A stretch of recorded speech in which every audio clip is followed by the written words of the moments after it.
Welcome to I Am My Sister's Keeper and She Is Mine, a podcast where two sisters who are not mental health professionals talk about mental illness from our perspectives. Just two sisters living with mental illness and loving each other through. Happy New Year, everyone. Welcome back. Yes, Happy New Year. So how are you doing today, Rand? I'm pretty good. How are you? I'm weepy today, and I'm quite bitchy as well. Oh. And so originally, I thought it could be PMS. And it could be. Well. I feel like as I'm getting older, that's getting... Like, I never really had major PMS stuff. Yes, we're talking about PMS today, everybody. I've always, with the polycystic ovarian syndrome, have always gotten backwards and got very emotional during ovulation time. Right. I remember. I get really tired during PMS, but I also have decided it could be due to therapy. So, and the time of year that's coming up too. Yeah, that could be. Yeah. Yeah. It's probably a combination. I didn't even think about that. Yeah. It's just a few weeks now until the anniversary of Dad's death. Yeah, I had a good cry in the shower about it because I saw a comment that he put on one of my memories in Facebook. Dad loves you. Aw, always in the third person. Always. And so I just had a good cry in the shower. That's good. Yeah. The shower is a good place to do that. Yeah. Plus, you kind of feel like nobody can hear you. Exactly. You know? Even though nobody can hear me because... Right. You live by yourself. Right. Yeah. So therapy. Thanks to your recommendation on our last episode. I'm so happy. I did seek therapy. Yeah. And how's that going? It's going well. I got like so lucky. People don't get this lucky with their therapists. No, they don't. And I knew, so my doctor sent me a list of originally she had referred me to a psychiatrist's office. Right. And I'm like, I don't want a psychiatrist, I want counseling. She's like, no, they do that too, but I want you to talk to them. Well, they never called me back. And then she was not happy and she called them again and they still didn't call me back. So we were done. And then she sent me a list of 3 to choose from. And so I was on the websites looking and I liked this one, and it happened to be not just the office that she recommended, but the therapist. Right. And I was like, intuitive hit. I'm going to go see her. And I called and got in with her, and she gets me. Yeah, she does. She seems to, from what you She tell does, me. and I think part of it, too, is I don't feel judged by my woo-woo-ness. Right. So, she doesn't... I've been to some therapists that are like Christian based. Yeah. And I don't know how I even got involved in that. But I don't want religion. I don't it's not either. For me. Nope, not me. So I don't and even just some things that she says, like she gets my energetic thought processes. Yeah. And she also she's very perceptive. She sees certain things and she brings them to my attention. Yeah. And she does somatic experience and trauma, stuff like that. So I've been now 4 times, and it's good. We're doing inner child work, and I think that's probably playing a part because I had a session on Friday and it's Sunday as we record this. So, and I'm tired, but I'm I had a thing with Stevie this morning. Well, it started with Oscar peeing in my bed yesterday. Oh no. Yeah. So Oscar is my cat who also has anxiety and tends to pee on things, and that's why I don't have carpet. Well, I got to bed last night, and I'm like, I smell pee. Ugh.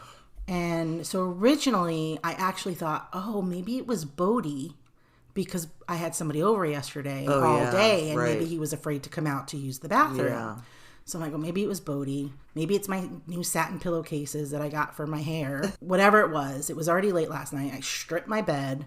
And I have, the waterproof sheet and everything. So I'm pulling everything off, and all my blankets. So now I have to find new blankets to put on because my bedroom's ice cold and I don't have another winter blanket. Just all the things. So then I get into bed and I get comfy.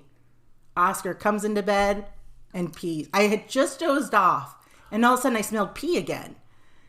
And I'm like, what the hell? And I turn around and there's Oscar. I go, get the fuck off my bed. So it started with that. Oh, no. And then, so I had to get up again and redo my bed. Everything's in the washing machine. Oh. And so I finally get back to bed with a tiny little piece of a blanket. And so then this morning, of course, I have to do all my bedding. And Stevie goes outside, goes to the bathroom, comes back in, and I'm trying to pull my bedding off. She gets above my bed and starts scooting her ass. And it just, it was, no, I didn't even think it. Like, I got into that rage. Oh, God. And so that was like, and I'm like, Stevie, go to your place, which she usually listens. She jumps off the bed, jumps back on the bed, and starts running circles around me. She's been doing that lately, though, with the not listening. No, if I tell her to go to her place, she generally goes. Maybe just when I come over. Because she just, it's not with me. When it's just me, she listens. Right. And she wasn't. And I said, you need to go to your place right now. Stevie, go to your place. And that rage inside of me that scares me. So I got her out of the room and I closed the door and I sat on the floor and just kind of was like, really? Did you have a good cry at least? I didn't, because I was in shame. I was in like, who am I? Because what is this? Yeah. So, yeah. And that's another thing you could talk to your therapist I know. about. I actually was funny because yesterday something happened or I felt something and I was like, I really need to write this stuff down. Yeah. To bring to her and talk to her about. So this I will definitely talk to her about. But it's just, and I'm tired because I didn't sleep because pee. Yeah. And yeah. So I'm weepy and because I'm tired or I'm filled with rage as an inner child. Like, hello. It's a combination of all, I'm sure. So yeah. Welcome to mental illness. And PMS. And PMS on top of mental illness. Ugh. Right. So I got wickedly lucky with my therapist, and you are not having the same experience, of course, right now. No.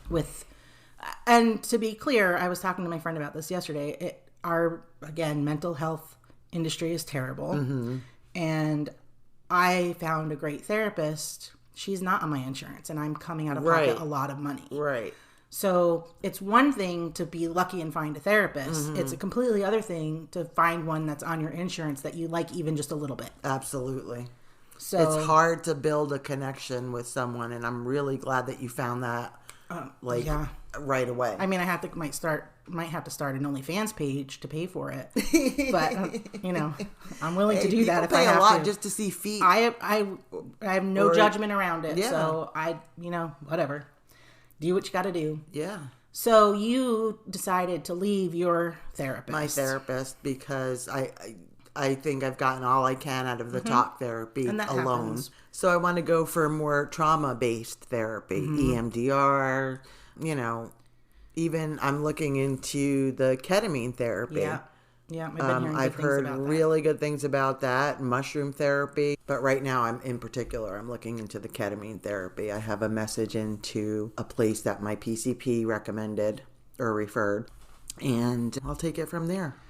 Well, yeah, we did go through your insurance and picked out somebody that we thought would be a good. This has been a recurring issue for you. This is an ongoing issue with this insurance, is that they say that the person is covered. They say that they're taking they accept my insurance. They say that they're taking new patients, but then they're not taking new patients, or they don't take my particular plan. So yeah, it's frustrating. It is frustrating, and that's why a lot of people give up. Exactly, but I'm not going to give up because I've given up before, and where's that gotten me? Right back to where I started. Right. Well, and you're blessed in that your doctor has really been helpful to you. My doctor is just really a great PCP. She's knowledgeable about what the plan covers and what it doesn't cover. She offers you resources. She does. She's really just a great doctor. It's really hard, not even with just mental health, but health in general, the way you have to advocate for yourself. Especially as a woman. Oh, yeah. Especially as a woman, and then think about women of color. And it's even worse. I know. So we're still blessed if we look at it. Yeah. And as a woman of any color, you have to advocate for yourself. You do. And if you don't feel like you, bring a friend. Right. Because I've done that for people. Yeah. And people, doctors don't like me. Well, you have a big mouth. Oh, I do. And not in a bad way. No, but my tone and is. the look on your face. Yeah. You're serious. Yep. Well, I have questions. If there's something I don't understand, you're a doctor. I need you to explain it to me in a way that I'm going to understand. That's why I like you to come with me to important appointments like that. Because also you forget. I forget. Not you. But I forget so much anyway. Yep. But in particular, in that instance, you're going to forget because your mind's not. And especially if you're not feeling safe or with a doctor that you trust. Right. Because it's like, I don't want to get yelled at. I don't want to feel like I'm stupid. Or whatever it is. And that's the last time I went to the doctor, I had made a list because I forget. Like, we start talking about other things and then I'm like, oh crap, I forgot to ask her about this. So just if you have the right to advocate for yourself. Yeah. And if you don't feel like you can, that's totally okay because a lot of people can't. Bring somebody who can. That's my soapbox for that topic for today. Well, I mean, it's true. You have to be able to advocate for yourself because nobody else is going to do it. And especially, and especially with insurance, they want you in and out. My last regular PCP doctor was, 10 minutes in and out. My current doctor, she even won't schedule more than a certain number of appointments a day. And this past time I was there, I was with her for like 40 minutes, and the time before that, an hour. My doctor takes her time too, and she's never late. She has never been once. So she's not overscheduling. Once out of all these years that I've been going to her, has she been late? That's impressive. Yeah, and she listens. She's not just she doesn't just come in and say, what blah blah blah blah blah, and this is what we're gonna do and walk out. Right. She actually sits down and listens, and that's so important. Yep, it is so important because people need to be heard. And sometimes that's all somebody needs to feel better. Yeah, mine is so funny. So when my blood pressure was down, and my blood pressure is not high, right, but it was down, and it was lower than it's been in a long time, and I'm like, oh, my meditation is working and all that. And so when I went in to see her and I said, did you see my blood pressure? She's like, yeah, it's excellent. And then I remember she goes, are you still taking the aspirin? Because I have to be on aspirin for the rest of my life. I said, yeah. I go, oh, is that what lowered my blood pressure? I thought it was my meditation. She goes, it could be both. I was like, I love you for that. That's funny. And I know it plays a role because I've seen like when I'll go into the doctor's office, like when I had to have my biopsy done on my boob, my pulse was obviously high. I was nervous. And I just like switched modes. And my pulse just went naturally down. Yeah, and went to you're that good meditation. At that. You're good at that. It's sometimes the only thing that saves me. Yeah. From I don't having... know how you're so good at that. You just are able to... Well, I'm really... I tune things out, too. Like, I'm good at tuning things out.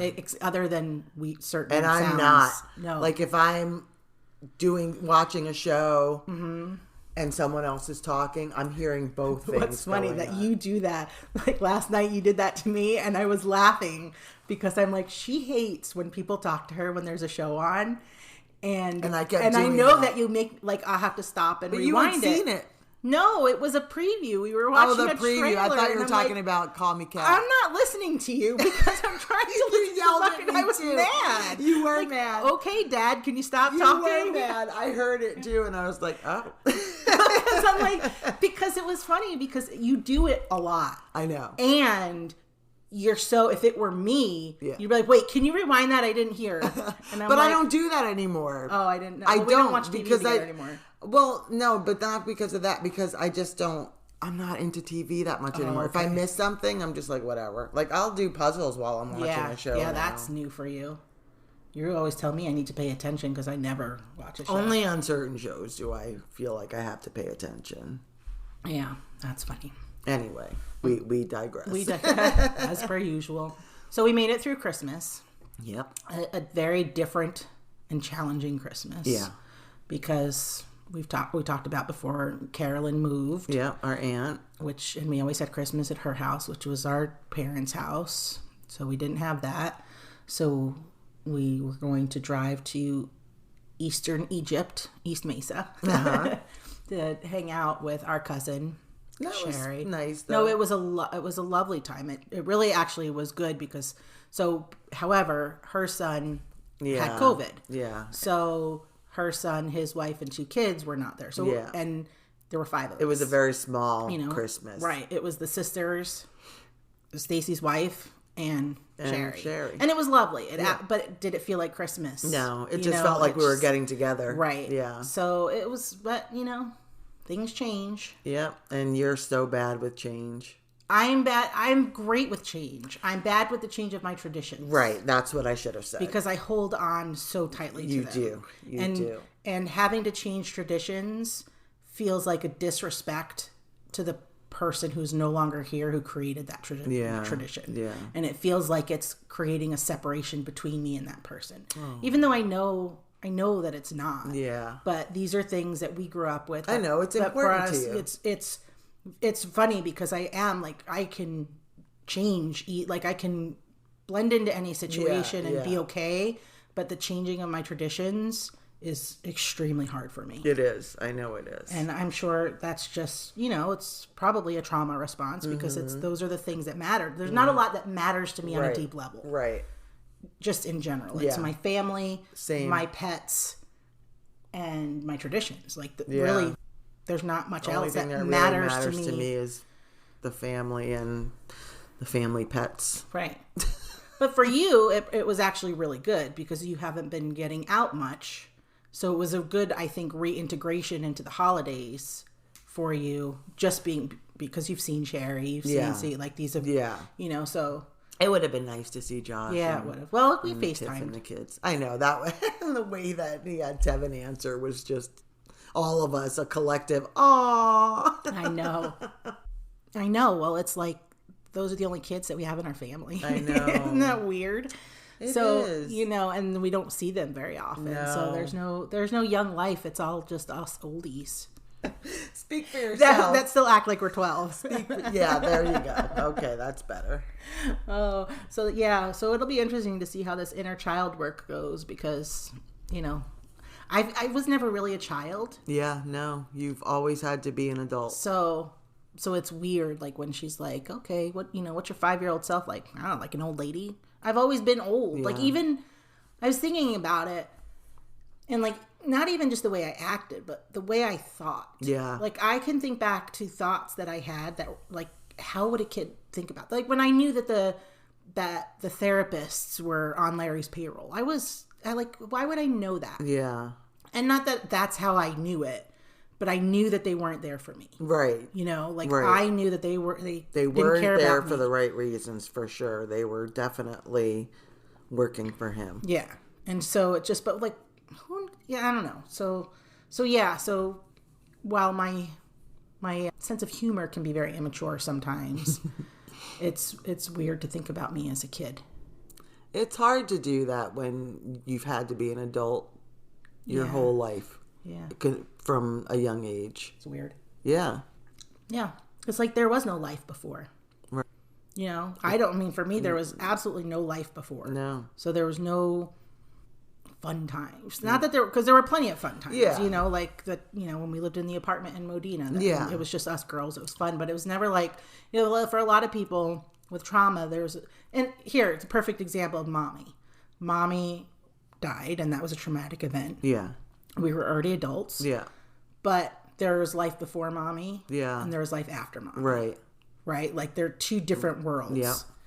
And so same thing, but for my traumatic childhood, there was no before. There was no before. So it's just weird. Yeah. Yeah. Whereas for me, I had it before. Well, you think about, but like the times you spent with Nanny and Fafa. Yeah. Like there were times, like your life still was not easy. Yeah. Because mommy was a child. Right. But like if you say before Larry. Yeah. Yeah. At least there was some stuff. Right. Like riding around on your big wheels. Yeah. I don't remember any of that kind of stuff. We had fun when we were with the grandparents. Right. Yeah. And not to say anything about mommy, but she was young and she wasn't, I don't remember being with her a lot when I was, younger. No. I remember being with our grandparents. Mm-hmm. And it was a different world back then. It was the city, so it was like this when you see in movies when everybody's out on their stoop, like the neighbors. And that's how it was. Right. And that's how it was. We were out on the stoop, chatting it up, and all the kids were playing. I remember when we lived in Brooklyn, that's how it was. It was so fun. Yeah. Like, this was before Larry started getting abusive. Right. And we had fun with all the kids on the block. We knew everybody. And it was just a fun time. And then hell started. Yeah, well, and then he took us out of the city, too. Yep. So then we were isolated. Away from... And not even away from the friends that you had, but you didn't have the ability to make the same kind of friends because you didn't have the stoop. You know, like you had... We lived had land. upstate, and we had a lot of land. Right. And we were far away from neighbors. So it wasn't the same feel, really feel. So I had mentioned previously that my brother reached out. I'd like to update the listeners on that situation. Because it's been a while. I had originally not wanted to share too much just for privacy, and I still won't share an excessive amount. But this was the brother that I loved and who took my beatings for me and who we talked about. Like, we never considered the abandonment he must have felt and all the things that he must have felt when we left, because Mommy was the only mother that he had, even though that she wasn't his mother biologically. Yeah. And, but she came into his life when he was like, what, 4? Yeah, or younger. I think it was 4, because I think I was 6 or 7. Yeah, okay. So he was young. Yeah. So for me personally, I was too young when we left to consider what he was going through, you know. And then when I was older and went to therapy, and he came in and told the therapist that, the boss, because that's what he called him, that's what he still calls him, was rough sometimes, but he was a good father. And I felt so betrayed by him. Ugh. But I still loved him. He went off to the Navy and, whatever. Mm-hmm. And then in 2006, he came out here, and he had been through some shit and addiction and all the things. Mm-hmm. And it was great to see him. And I think we probably knew that he was mentally ill then, because we all are. But it wasn't terrible. But he got like a little wonky, and he wouldn't get leave. Yeah. And I'm like, you need to get out. And that was, I don't know how long it took me to be able to do that, because that's not something that I do. I know. But I was not happy. You're not good at setting boundaries. No. But so he left, and then he got a job and all that, but then he ended up going back to New York. And then that's right. I forgot he got a job. Yeah. And then, so he went back to New York, and then we didn't really talk to him after that. He, said to go die in a ditch somewhere to you. Yeah. And that was the last I had heard from him. And then he reached out to me, and it's kind of funny how it's come full circle, because I had mentioned that he reached out to me on Facebook through one of his friends' profiles and was saying all kinds of weird stuff. And I was like, if you're trying to hex me, don't bother. I'm very well protected. Right. And then figured out it was him, and we talked. We talked on Zoom for like 3 hours one night. Well, he talked. Yeah. Right? And I decided that he's severely mentally ill, and like severely, probably has it worse than all of us. Sadly. Oh, yeah. And so then I didn't talk to him for a bit, and I couldn't get a hold of him. And then he suddenly reached out to me. I had a call from a New York number that was not the number that I had for him, but I answered it because I had a feeling. Mm-hmm. And I'm like, you're alive. So he was alive. We started kind of talking again, but he was like calling me every day. Yeah. And wanting to talk for hours. And not only that, but if I didn't answer, kept calling and leaving 4-minute messages. Yeah. And things that didn't make sense. Right. Now, things that made sense in certain ways, because I'm into witchcraft, and he was talking about a lot of mythology kind of stuff. So it was just all very weird. And finally, so then he left me a message saying that I blocked him. And I'm like, clearly I didn't block you, because you just left me a voicemail. And I sent him an email, and I said, look, I love you. I don't talk to anyone every day. Mm-hmm. I'm going through some shit right now, which you would know if you bothered to ask. Right. Because he knows nothing about my life. And I'm kind of, as an adult, fed up with people like that in my life, because I've had a lot of people in my life where it's all about them. Yep. Where's the, hey, how are you? And really want to know. Right. So then he followed me on Facebook and TikTok and all the things. And then he started leaving me messages that were getting more and more kind of like aggressive. Yeah. So I did block him on my phone. I did not block him yet on Facebook. Because I'm like, if we can have messages back and forth, okay. Like, I'm okay. Yeah. But he's got to come into reality. Yeah. Because... Which I don't even know if that's possible. I don't think so. And so I woke up one morning, and I had him on... I had the message chain on do not disturb. So I'd have to manually go look at it. And I woke up one day to a message that said something about mommy and don't you wonder why you don't feel her so close anymore.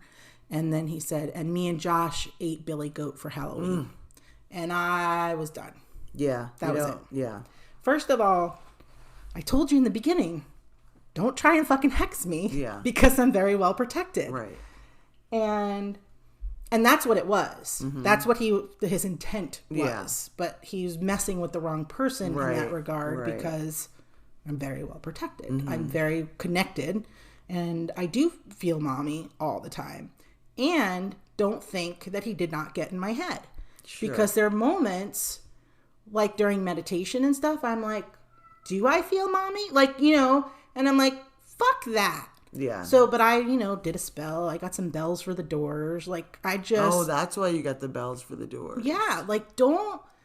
Like, I know, and I'm still going to make whatever choices I need to make to protect myself further. But, like, he brought our niece into it. I wouldn't call her my niece, but I don't want to say her name. Right.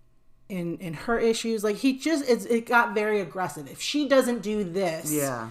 And so if I didn't do what he wanted in the way he wanted, and the thing is that it's not that he sent me that message in a way to put a hex on me or a spell or any of that. He's trying to manipulate exactly. you. And that... You don't put up with. I've had enough of that. No. In my life. Right. And that was it. So I blocked him on Facebook. It's funny because before I blocked him on TikTok, I went to his page and he has a bunch of videos uploaded that are very nonsensical and very... Oh, yeah. Then after you blocked him and everything, he reached out to me, or not reached out, but tried to friend me on Facebook. Right. And then tried to follow me on TikTok. Right. And you ended up going private on Instagram because of it too, right? I did not. I don't think I went private yet. Oh, okay. I don't think he has Instagram. I don't yet.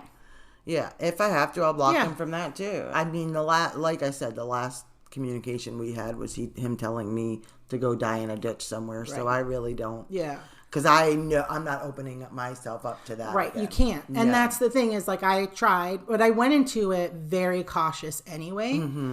And I wanted to understand him. Yeah. And it's different for you. But it was interesting to me because then it also got me thinking, because as he's talking about things related to other planes and witchcraft and things like that, I'm understanding him. Right. So I'm like, man, nobody understands him. Why do I understand him? Do I have something going on? Like, I'm like, okay, it's just the timing of it is all weird. Everything's just all weird. Yeah. And it was likely all a test. And I'm sad that I can't have him in my life. I know. I'm sad that he has to live with the demons that he has. I know. And I'm sad that the only way he knows how to try is to try and manipulate, because that's all he learned. I know. Because it was a Larry move. Oh, totally. So, but I gave him a warning. I said, do not put my mother's name in your mouth. Yeah. Because it started weeks ago about how mommy was so great and this and this and that. And then just little tinges about mommy that weren't so nice, because she didn't do this, or, she left or whatever. And you don't put my parents' name in your mouth like that. And I get that he's hurt, and like, I don't have any ill will toward him. Right. I don't put any blame on him because this is not his fault. No, it's not. None of us asked for this. Exactly. And he did get it. I now really realize that he got it the worst of all of us. Absolutely. And he was there the longest, wasn't he? He was there the longest. Abandoned by his mother 3 times because his biological mother, mommy, and his biological mother again. Oh, I didn't realize that he got back in contact with his biological mother. He did, and she refused to have anything to do with him. So I mean, mental illness, man, it's a bitch. It is. And I'm grateful that I'm aware of that, because because of the way I react, I can be very sharp in my words and be very hurtful. Yeah. And I don't need to go that route, because I understand that he's severely coming from a place of illness, not... Yeah, and my heart breaks for him. Mine too. And my heart breaks for, the loss of him again. Yeah. Right? Because Yeah. it's like I lost my brother again. Yeah. So it's funny because as I was thinking about this inner child work, I had to write a letter to my 5-year-old self. And so I was going through old pictures. Larry had sent me all those pictures of me when I was younger. Yeah. And so I'm going through all these pictures to try and remember what I was like, And there were a lot of pictures of Russell in there. He was always with me. Oh. And it's just like, God. It's sad. It is sad. And it's also, it's a understanding, and it's also not an excuse. Yeah. Right? To treat somebody. Perfect example, the situation that happened yesterday with the water. Yeah. Right? I had a water system put in, had a leak, and I realized the leak because I had walked in it with socks. And everybody knows how that goes when you walk in water with socks. It's like, fucking A! That's pretty much the really standard, annoying. Right? So I call and this, it wasn't a cheap thing. Right. And it's Saturday, and I call, and the girl's like, well, I can get someone out there Monday. And I'm like, well, what am I supposed to do until then? And I got sharp with her, and I felt horrible. Yeah. Not her fault. It's not her fault. So, I was trying to get her to understand. I was frustrated because she was reading from a script, essentially, right? And just, can you think for yourself for a moment? I did not say that. Yeah. And my irrationality or my frustration was not an excuse to treat her poorly. And I wasn't terrible. There's people who are way worse. Oh, absolutely. And that's not me. You. So when I was done with her, she got me help. Somebody was coming over, and less than an hour later, I called back, talked to her, and I apologized to her. And she's like, "Are you kidding me?" That was nothing. And I'm like, "Yeah, but it's not okay." Yeah. So mental illness can be a reason, but not an excuse. Yeah. Right? Yeah. So there's never a reason to treat somebody poorly. Right. And you should take accountability. Exactly. Because it happens. Yeah, it happens to the best of us. Absolutely. But I would hope that maybe it brightened her day after having, a tongue lashing. She's like, okay, she thought about it. You know, people say things. Yeah. I'm sure it made her day that you called back, I think she was laughing at me, and I'm okay with that, because I'm crying. I'm apologizing to her, and I'm crying because I don't, that's not who I am. Mm-hmm. I don't like to treat people that way. But it does happen. It does. But you have to own it. Mm-hmm. You have to say, well, take accountability for it. I'm just take a breath. Mm-hmm. Right? Locking Stevie out of my bedroom this morning so I could just take a breath. Yeah, and that's it, to pause. Mm-hmm. There's peace in the pause. Yeah. It's true, too. So, yeah. Oh, mental illness. It's like, I always knew, not that I always knew, but my adult life, I was diagnosed with borderline at 18, but I was like, okay, fine. But we've talked about, I've never really said that I have PTSD. I've never acknowledged that. But of course you do. Right. And I think it's kind of bringing stuff up. Yeah. Now that I've acknowledged it. Well, of course, because you've stuffed it down for so long. It's weird. It's very weird. This whole your situation. Feelings. I'm still not really feeling my feelings, but I'm confused. I think, and I'm not confused. I feel not in control. Oh, and you don't like that at all, right? So you're not confused. You're right. You're unsure. I'm very uncomfortable. Uncomfortable. And it's fine.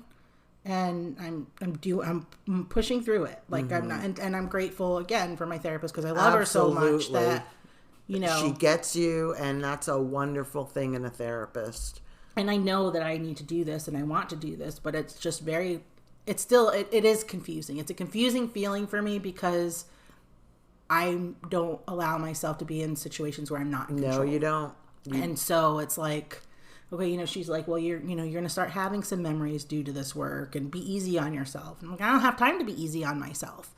Well, I'm getting weepy. Okay, I know. We're done with that topic. It's just it's just weird. It's a weird. Just so you know, you can get weepy. We're real. I know. I know. Oh, snot all over the microphone. It's just, healing is uncomfortable. It is. And I think that's why it's so easy to quit. Absolutely. That's probably the number one reason people quit. Mm-hmm. I know it is for me. Mm-hmm. Every time it starts to get uncomfortable, I'm like, see ya. Yep. I don't like being uncomfortable. Yeah. But I have to be to get through it. That's the only way to get through it. Exactly. So here I am trying to find a new therapist again. Yeah, if any therapists are listening who would like to do pro bono work for my sister Randi, give us a shout. You must be female and must specialize in trauma. Yes. Thank you. I might as well put it out there.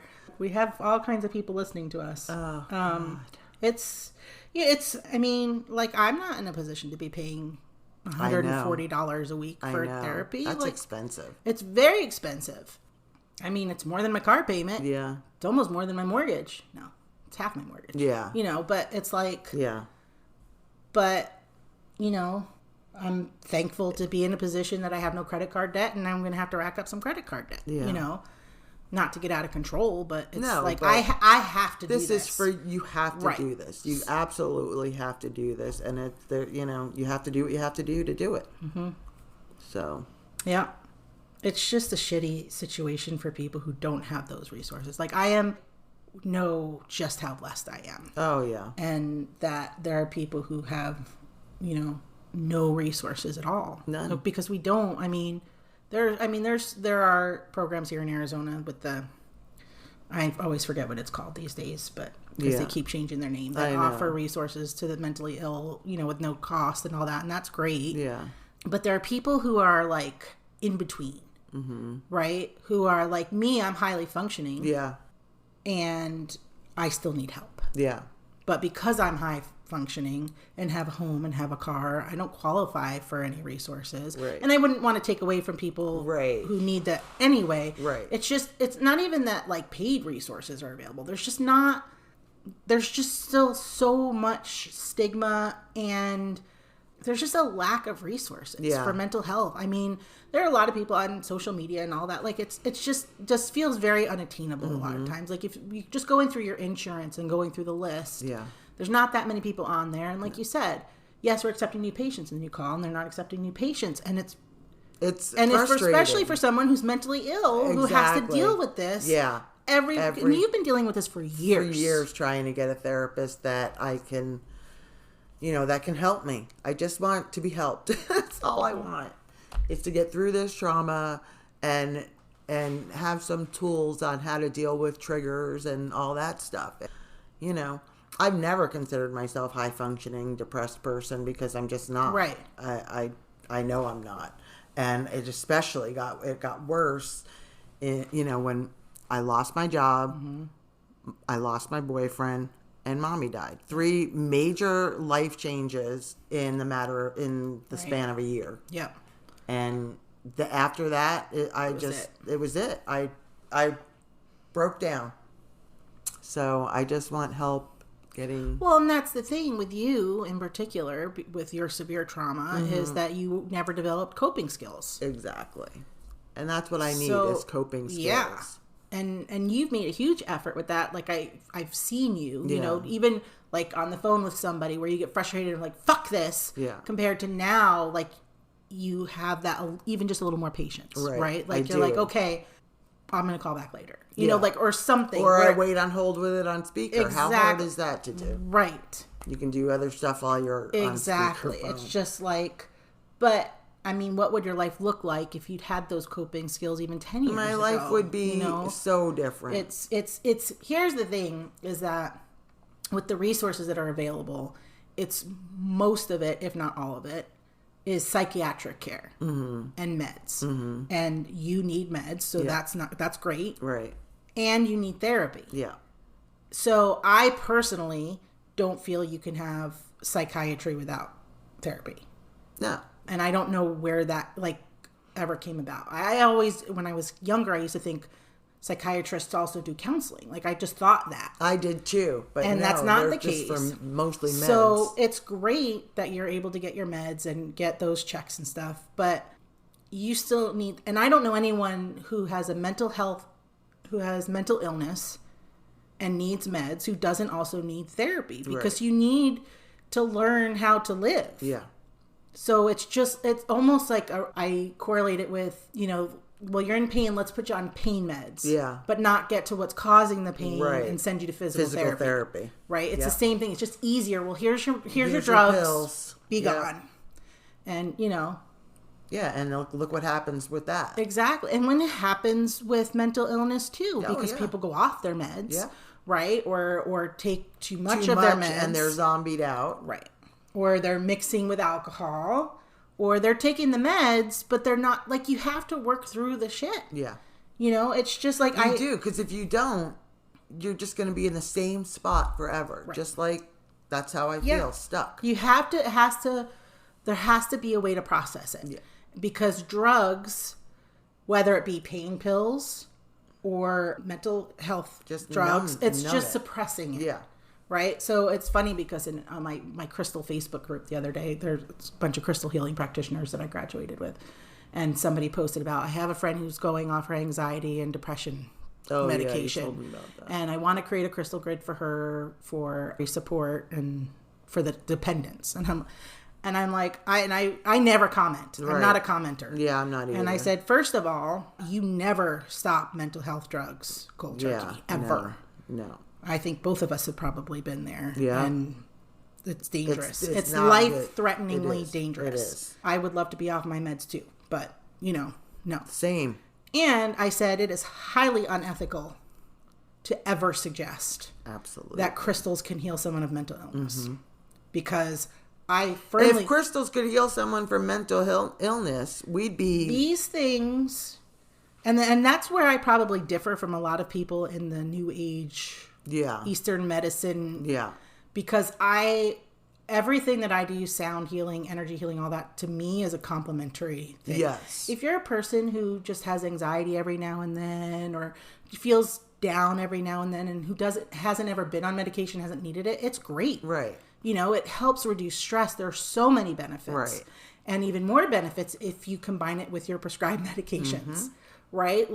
Don't ever I take such offense to that, because I'm all into the Eastern medicine. I'm all into alternative treatments, and Western medicine has its place. Right. And I